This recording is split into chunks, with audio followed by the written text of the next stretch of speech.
तुकाराम महाराजांनी या अभंगामध्ये नामस्मरणाचंही महत्त्व सांगितलेलं आहे आणि रामनाम तुम्ही जर घेतला तर तुमच्या जीवनाचं कसं कल्याण होतं ते तुम्ही सांगितलेलं आहे. काय म्हणतात बघूया.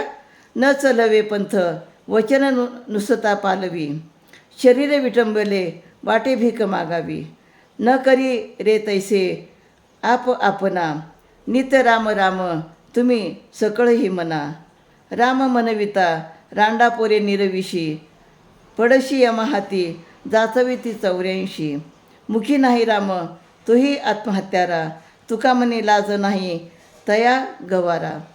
तर या अभंगातून काय सांगतात. प्रभू रामाचे नाम आपल्या पदरी साठवलेले नसेल तर आयुष्याचा मार्ग चालता येणार नाही.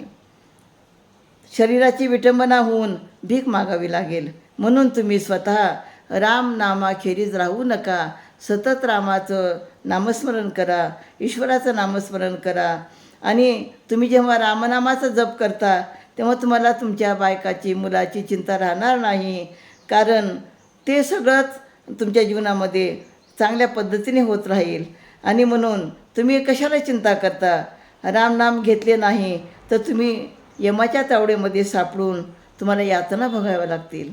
आणि 84 लक्ष जे जन्ममरणाचा जो फेरा आहे त्या फेऱ्यामध्ये तुम्ही पडाल.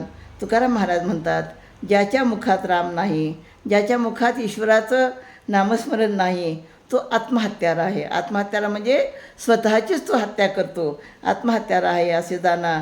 आणि त्या गावंढळाला लाज नाही. म्हणजे तुकाराम महाराज काही काही ठिकाणी असे शब्द वापरतात की जेणेकरून असं बोलल्यामुळे तरी किमान लोक विठ्ठलाचं आणि रामाचं नामस्मरण करतील असं त्यांना वाटतं. रामकृष्ण हरी.